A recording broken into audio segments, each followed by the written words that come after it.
Good morning mga kabuks. Ito meron po lang po tayong i-share sa inyo. Magpapalit po kami ng bearing ng Photon Traveler. Ayan. Ayan, mapipicture ka pa ngayon sa ano? Oo sir, ang bearing nito tingin ko pang high ace din to, parehas lang eh. Be-verify natin mga kabuks. Ito. I-shoutout muna natin sila sir from Usosan sir. Sir, kasama kayo sa YouTube channel natin sir. Ayun. Extra. Oo sir. Maraming salamat sa tiwala sir at nagpunta kayo sa amin. Ito ang gagawin natin mga kabuks. Parehas lang sa procedure sa Innova high ace. Tatanggalin yung stud dito. Tapos maglalagay tayo dito ng pinaka separator. Itong procedure na ginagawa natin, hindi na kailangan mag-acetylene, hindi na kailangan magputol sa mga lock. Ito yung iba kasi pinuputol to. Tsaka itong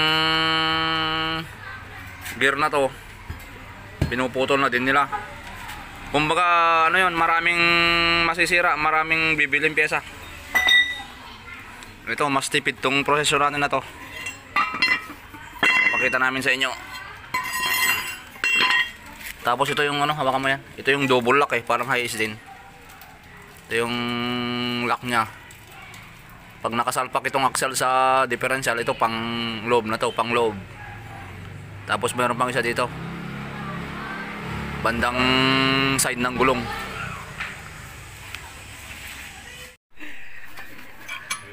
Ito mga kabuks, natanggal na namin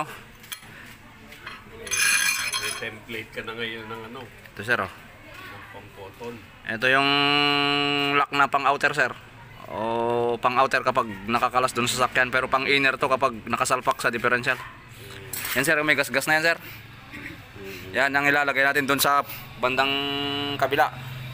Bali pagpapalitin natin sila para yung mayroong gas-gas. Itong makintab na to, dito yung Sa oil seal sir. O sir, dyan sila nagpapanag po sir.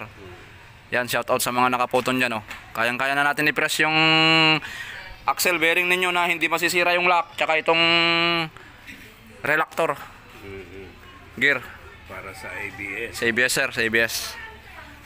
Hindi ko na ipakita yung pag-press namin dito sa unang lock kasi hindi ko na i-play yung video. Ito, kasunod, tanggalin mo dyan. Ibuhatin mo to.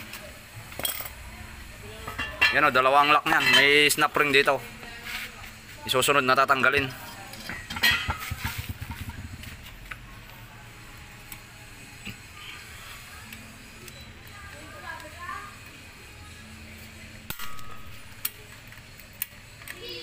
Success sir, akala ko kanina bibigay yung yung gear kasi sa mga Toyota kasi matigas naman hindi ko pa kilala to sir first time natin magpalit ng bearing sa Photon kaya sinabihan kita agad kanina na baka bumigay kaya inuunahan ko na siyempre. Okay na. Pag bumigay maghahanap tayo ng gear, mapipilitan tayo maghanap ng gear. Siguro yung iba nababali ng gear din dahil Oo sir, nagbebenta rin ng supplier yan may nabibiling ganyan sir. Yan lang napunasan.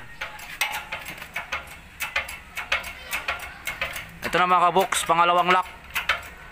Tapos yung bearing na yan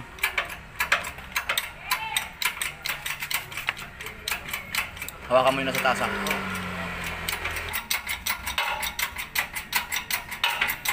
Ayun. Solved na. Solved na ang problema ni sir. Okay. Natanggal nating maayos, walang nasira. Tanggalin ko to. Ayun Ito na mga kabuks. Ayun. Okay. Ito yung lock na pangalawa sir. Yan na. Ito ngayon mamaya yung lalagay natin dun sa Ito lang yung naging issue mga kabuks. Siyempre magiging honest ako sa inyo. Snap ring, di ko alam kung medyo mahina or malutong. Yan lang yung nasira kasi ikukumpara natin sa mga Toyota high ace. Ang dami ko nang tinanggal na snap ring, ito lang ang nabali, ito lang naputol sa Photon. Pero sa gear niya okay, matibay naman, hindi nabungi. Ayos ang pagkatanggal. Ito na yung kasunod na tatanggalin namin, no. Bearing. Ilalabas na tong bearing dito sa housing niya.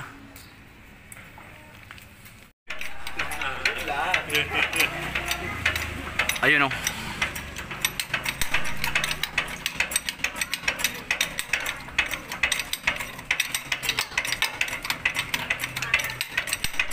Hawakan mo sa taas, ha. Sige. Ito na yung bearing mga kabox na target na papalitan, no. Okay. Yun na. Na. Na mo nga yung bago yan.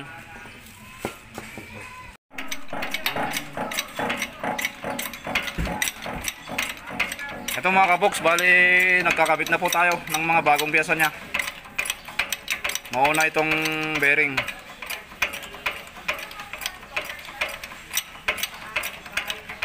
Ganun lang naman yung procedure niyan kung sino yung huling tinanggal. Siyempre yun na yung maunang ikabit kapag nagbabalik na. Diba? May tutorial pa, ha? Siyempre sir.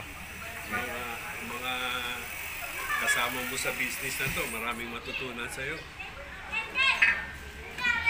I-secure mo natin baka.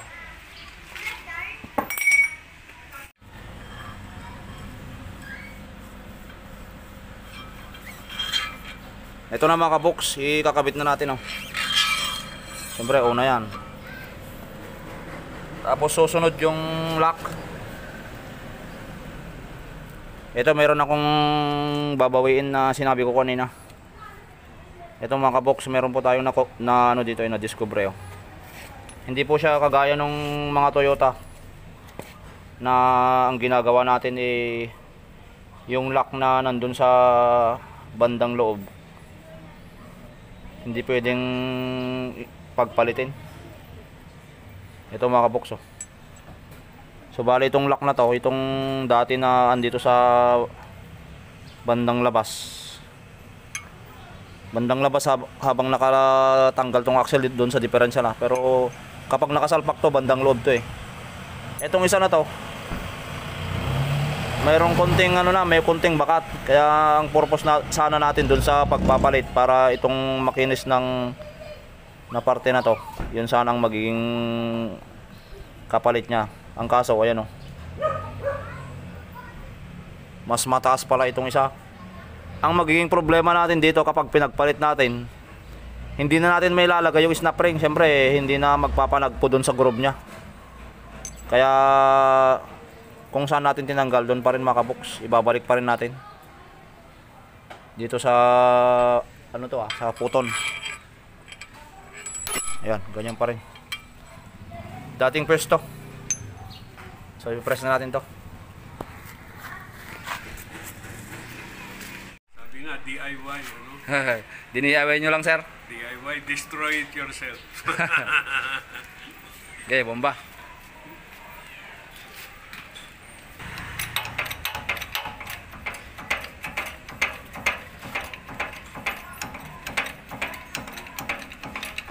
Pasok na, wala nang bawian yan.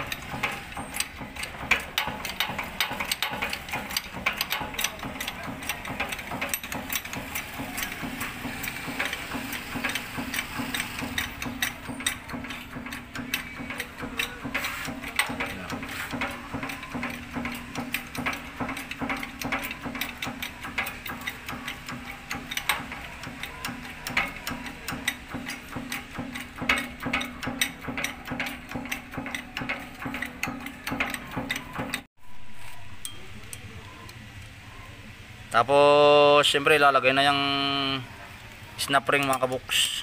Okay. Buka. Okay. Okay. Okay. Di ba? Kunti pa. Yun. Yan. Pag pumitik. Tapos pinaikot. Pag pinaikot at imikot, yan, pumasok na sa bahay niya. Okay. Ang kasunod, ito na.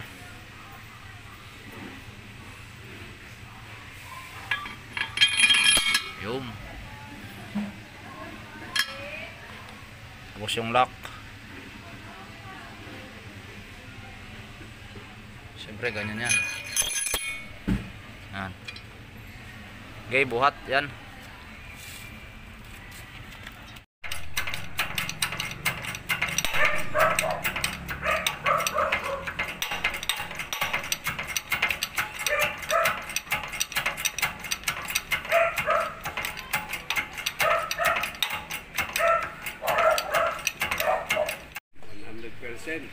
Okay na ang problema mo, sir. Nakatipid na tayo, mas mabilis pang ginawa. Kasi kapag sa machine shop to, mas malang sisingilin sa'yo, mas marami pang papalitan kasi ikakating to, sir. Thank you, sir, ha. Maraming salamat po sa tiwala, sir, ha. Maraming salamat sa iyo, Bob. Thank you, sir. At hindi na kailangan lumayo. Thank you, sir. Ayun mga kaboks, maraming salamat po sa inyo sa patuloy ninyong pagsuporta sa ating channel. Please like and subscribe po at pakishare na din ang ating mga videos para makatulong po tayo sa iba. Thank you. Siyempre shoutout din kay Ian, sa kasama ko ngayon.